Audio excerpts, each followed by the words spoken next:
ഗസയിൽ ഭക്ഷണം കാത്തിരുന്ന 25 പേരടക്കം 85 പലസ്തീനികൾ ഇസ്രയേൽ ആക്രമണത്തിൽ കൊല്ലപ്പെട്ടുവെന്ന വാർത്ത വരികയാണ്. കുട്ടികൾ കൊല്ലപ്പെടുന്നത് സാധാരണ സംഭവമായിട്ട് ഗസയിൽ മാറിയിരിക്കും. കുട്ടികളും സ്ത്രീകളും കൊല്ലപ്പെടുന്ന മഹായുദ്ധമായി ഈ പശ്ചിമേഷ്യയിലെ ഈ വാർ ഇങ്ങനെ നീണ്ടുകൊണ്ടേയിരിക്കുന്നു. ഇസ്രയേൽ പ്രധാനമന്ത്രിക്കൊന്നും ഇതിലൊരു പ്രശ്നവുമില്ല എന്നുള്ളതും നമ്മളെ വല്ലാതെ അലോസരപ്പെടുന്നു. ഈ അവസരത്തിൽ ബി പി ജെയിംസ് വരുന്നു. Good morning B P James. Good morning S K. Hi ജെയിംസെ, മഴയൊക്കെ എങ്ങനെയുണ്ട്?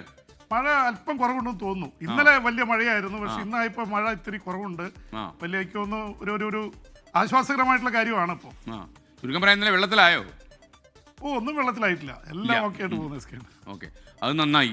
വെള്ളത്തിലായോ എന്ന് ചോദിച്ചതിന്റെ അർത്ഥം എനിക്ക് മനസ്സിലായി. ഞാൻ ആ അർത്ഥം ഉദ്ദേശിച്ചില്ല. ജെയിംസിന്റെ മനസ്സ് നിറയെ ഈ കുടിവെള്ളത്തിൽ നിൽക്കുന്നതുകൊണ്ടുള്ള പ്രശ്നം. അല്ല, എസ് കെ ചോദിക്കുമ്പോഴേ എപ്പോഴും സൂക്ഷിക്കണം. ഇതിന്റെ ദ്വയാർത്ഥ പ്രയോഗം എപ്പോഴും ഉണ്ടാവുന്ന ഇങ്ങനെയൊക്കെയുള്ള ചോദ്യം ചോദിക്കുമ്പോഴും വളരെ സൂക്ഷിച്ച് മറുപടി പറയാവൂ എന്നാണ് ഇപ്പൊ പ്രേക്ഷകർ പറയുന്നത്. നമ്മുടെ മറ്റേ സിനിമ പറഞ്ഞ പോലെ അല്ലേ? ഹരികൃഷ്ണൻസ് ഒരു കേസ് പിൻവലിക്കുന്നു പറഞ്ഞാൽ അത് അതിന് ഒരർത്ഥമല്ല, 1000 അർത്ഥങ്ങളുണ്ടെന്ന് ഹരികൃഷ്ണൻ സിനിമയെ പറഞ്ഞിട്ടുണ്ടല്ലോ. അപ്പം നമുക്ക് ഈ കാര്യത്തിലേക്ക് ഗസയിലേക്ക് ഗസയിലേക്ക് പോകുമ്പോൾ വീണ്ടും കാര്യങ്ങൾ ദുഃഖകരമാണ് എന്ന് മാത്രമല്ല, ഈ മണിക്കൂറുകളിൽ 85 പലസ്തീനികൾ കൊല്ലപ്പെട്ടിരിക്കുന്നു. അതിൽ 54 പേര് ഭക്ഷണം കാത്തിരുന്നവരാണ് എന്ന് പറയുമ്പോൾ, ഒരു നേരത്തെ ഭക്ഷണത്തിന് വേണ്ടി വയറൊട്ടി കാത്തിരിക്കുന്നവർക്ക് നേരെ വെടിയുണ്ട ഉതിർക്കുക, അവരെ കൊല്ലുക, ഇതിനേക്കാൾ വലിയ ക്രൂരത എന്താണ്? ആ ക്രൂരത എത്രയോ നാളായി, കഴിഞ്ഞ 4-5 ആഴ്ചയായിട്ട് നടക്കുകയാണ്. നമ്മളിതൊക്കെ ഇങ്ങനെ ദിവസം പ്രതി പറഞ്ഞുകൊണ്ടിരിക്കുന്ന ഒരു മാറ്റവുമില്ല എന്നുള്ളതാണ്. ഇത്രയും ക്രൂര ഹൃദയരായിട്ടുള്ള ആൾക്കാർ, ഒരുപക്ഷെ നാസിയുടെ കാലത്ത് പോലും ഒരുപക്ഷെ മനുഷ്യർ ഒറ്റയടിക്കങ്ങ് മരിച്ചു പോകുമായിരുന്നെങ്കിൽ എന്താ പറയുക, പിന്നെയും മനസ്സിലാക്കാം. ഇത് ഇഞ്ചിഞ്ചായി കൊല്ലുക, കാത്തിരിക്കാൻ വേണ്ടി വിളിച്ചു വരുത്തുക, ക്ഷണിച്ചു വരുത്തി, എന്നിട്ട് ഈ ഒരു ട്രാപ്പ് കെണി, ഒരു മരണക്കെണി ഒരുക്കുന്നത് പോലെ കൃത്യമായി അവരെ വെടിവെച്ച് കൊല്ലുക.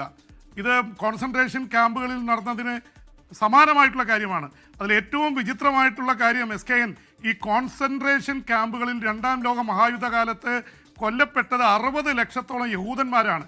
ഇതേ യഹൂദന്മാരാണ് ഈ ക്രൂരത ഈ ഗസയിലെ പലസ്തീനികൾക്ക് നേരെ നടത്തുന്നതെന്ന് പറയുമ്പോൾ ചരിത്രത്തിൽ ഒരിക്കലും എന്താ പറയുക, അത് മാപ്പ് കൊടുക്കാനാവാത്തതാണ്. കാരണം അനുഭവിച്ചവർ തന്നെ അതിൽ നിന്ന് മാറുന്നതിന് പകരം അത് ഒരു പ്രതികാരം എന്നാണ്. ഇവരൊന്നും ചെയ്തതല്ല, പാലസ്തീനികളല്ല ഇത് ചെയ്ത്, നാസികളാണ്. അപ്പോൾ പാലസ്തീനികളോട് ചെയ്യുന്നത് അത്രയും ക്രൂരതയാണ്. അതിനെതിരെ അതിശക്തമായിട്ടുള്ള ജനരോഷം ഉയരുന്നുണ്ട്. അതിനിടയിൽ എസ് കെ വരുന്ന ഒരു പ്രധാനപ്പെട്ട വാർത്ത, ഇസ്രായേൽ പ്രധാനമന്ത്രി ബെഞ്ചമിൻ നെതന്യാഹുവും അവരുടെ തലവൻ സൈനിക തലവൻ ഇയാൾ ഷമീറും അവരുടെ യോഗത്തിൽ ഏറ്റുമുട്ടി എന്നുള്ളതിനെ ചൊല്ലിയാണ്. പ്രത്യേകിച്ച് ഗസയിലെ സൈനിക നിലപാടിനെ ചൊല്ലിയാണ് ഇവർ തമ്മിൽ ഏറ്റുമുട്ടിയത്. പറഞ്ഞു, ഇങ്ങനെ ഇതിനെ പൂർണ്ണമായി പിടിച്ചടക്കുന്ന തരത്തിലേക്ക് പോയാൽ അവിടെ അതൊരു വലിയ ട്രാപ്പാണ്, മരണക്കെണിയാണ്, സൈനികരെ അങ്ങനെ വിട്ടുകൊടുക്കരുത്.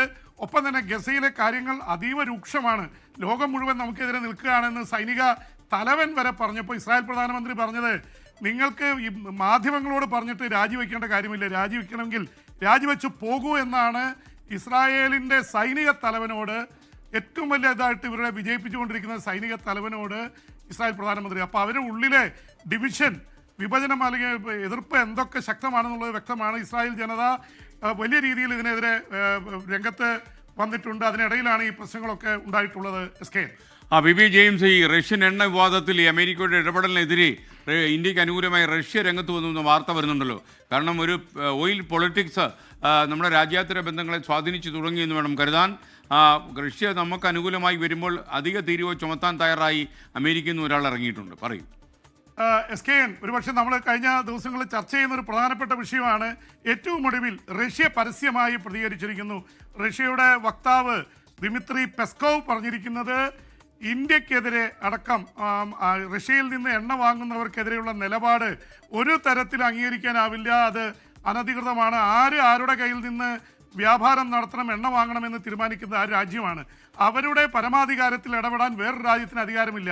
അമേരിക്കയെ നേരിട്ട് കുറ്റപ്പെടുത്തിക്കൊണ്ടാണ് റഷ്യ രംഗത്ത് വന്നിരിക്കുന്നത്. റഷ്യ അതിശക്തമായ ഭാഷയിൽ പ്രതികരിച്ചിരിക്കുന്നു.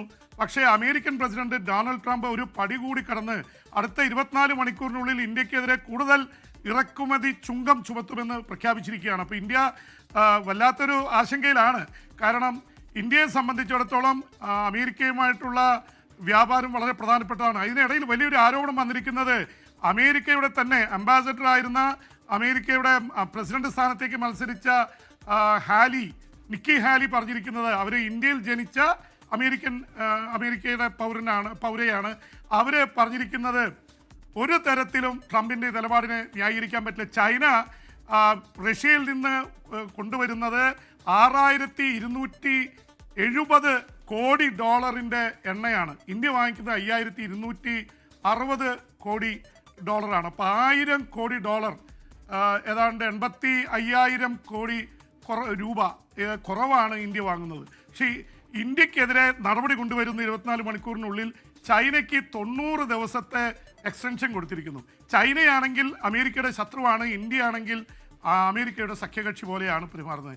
അപ്പോൾ കൂടെ നിൽക്കുന്ന കൂട്ടുകാരെ തള്ളിയിട്ട് ശത്രുവിൻ്റെ കൂടെ പോയിരിക്കുന്നു എന്ന വലിയ ആരോപണം അമേരിക്കൻ രാഷ്ട്രീയത്തിൽ പുകയുകയാണ് ട്രംപ് കാണിക്കുന്നത്. വല്ലാത്ത വിഡ്ഢിത്തമാണ്. ചൈനയെ നേരിടാൻ അമേരിക്കയ്ക്ക് ബലമായി ക്വാഡ് സഖ്യം ഉണ്ടാക്കാൻ കൂടെ നിന്ന ഇന്ത്യയെ അമേരിക്ക ആ ബന്ധം തകർക്കുകയാണ് ട്രംപ് എന്നുള്ള ആരോപണം അതിശക്തമായിട്ട് ഉയർത്തപ്പെട്ടിരിക്കുന്നു. ട്രംപ് എന്നാലും പിടിവാശിയിൽ നിൽക്കുകയാണ്. ട്രംപിനെ സംബന്ധിച്ചിടത്തോളം അമേരിക്കയുടെ നിന്ന് കാര്യങ്ങളൊന്നും വാങ്ങാതെ കൂടുതൽ റഷ്യയിൽ നിന്ന് ആയുധങ്ങൾ വാങ്ങുന്നു, റഷ്യയിൽ നിന്ന് എണ്ണ വാങ്ങി പൊതുമാർക്കറ്റിൽ ഇന്ത്യ വിൽക്കുന്നു തുടങ്ങിയിട്ടുള്ള ആരോപണങ്ങളാണ് ഉന്നയിച്ചിരിക്കുന്നത്. ഇന്ത്യ അതിശക്തമായിട്ട് തിരിച്ചടിച്ചിട്ടുണ്ട്. ഇന്ത്യ പറയുന്നൊരു വാദം ഇന്ത്യ പറയുന്നത് ഒരു തരത്തിലും ഇതിനെ അംഗീകരിക്കാൻ പറ്റില്ലെന്ന് മാത്രമല്ല യൂറോപ്യൻ യൂണിയനും അമേരിക്കയും ഇപ്പോഴും റഷ്യയിൽ നിന്ന് കാര്യങ്ങൾ വാങ്ങുന്നു. ആണവായുധത്തിന് വേണ്ട യുറേനിയം, രാസവളം അടക്കമെല്ലാം യൂറോപ്യൻ രാജ്യങ്ങളും അമേരിക്കയും വാങ്ങുന്നത് ഇപ്പോഴും റഷ്യയിൽ നിന്നാണ് എന്ന ആരോപണം ഉന്നയിച്ചിരിക്കുന്നു. ഓക്കെ ജെയിംസിന്റെ കൈകളൊക്കെ ചലിപ്പിക്കാൻ പറ്റുന്നുണ്ടല്ലോ. എന്താണ് തലയോ? ഓക്കെ, കാരണം എന്ന് വെച്ചാൽ സുലൈമാൻ അബ്ദുൽ ഖാദറിന് ഒരു സംശയം. ഈ യന്ത്രമനുഷ്യനെ കാണുമ്പോൾ 1 കോടിയിലെ കുട്ടേട്ടനെയാണ് ഓർമ്മ വരുന്നത്. ഇനി എന്തെങ്കിലും കുട്ടേട്ടൻ വരുമോ എന്ന് ചോദിക്കുന്നു. പിയും കുട്ടേട്ടൻ തമ്മിൽ ബന്ധമല്ലോ ഉണ്ടോ? ഒരു ബന്ധമില്ല. പുള്ളി റോബോട്ടിക്സ് ആണ്. നമ്മള് വളരെ നാച്ചുറലായിട്ട് കാര്യങ്ങൾ പറയുന്ന ഒരാളാണല്ലോ എസ്കെ. മാത്രമല്ല എനിക്ക് തോന്നുന്നത് ഒരുപക്ഷെ ടെലിവിഷൻ അവതരണത്തിൽ കൈകൾ ഏറ്റവും കൂടുതൽ ഉപയോഗിക്കുന്ന അവതാരകനാണ് എന്ന് പറയാൻ പറ്റില്ല. എന്നാലും കുഴപ്പമില്ല. കൈകൊണ്ട് സംസാരിക്കുമ്പോഴേ നിന്ന് കൈകൊണ്ട് സംസാരിക്കാതെ എസ്കെയിൽ നിന്ന് പഠിച്ചാണ്. ഒരു വലിയ ഊർജ്ജം നമുക്ക് കൈവരും. ഓക്കെ, അപ്പോൾ ഊർജ്ജമായിട്ട് കുറച്ചു നേരം വിശ്രമിക്കുക. നമുക്കിനി നാളെ കാണാം. Okay, thank you P James. ലോകത്തെവിടെയായാലും ഏത് സമയത്തും 24 വാർത്തകളും ഓഗ്മെന്റഡ് റിയാലിറ്റി പാക്കേജുകളും എക്സ്പ്ലെയിനറുകളും വിശദമായി കാണാൻ ഞങ്ങളുടെ യൂട്യൂബ് ചാനൽ നിങ്ങൾക്ക് സബ്സ്ക്രൈബ് ചെയ്യാം.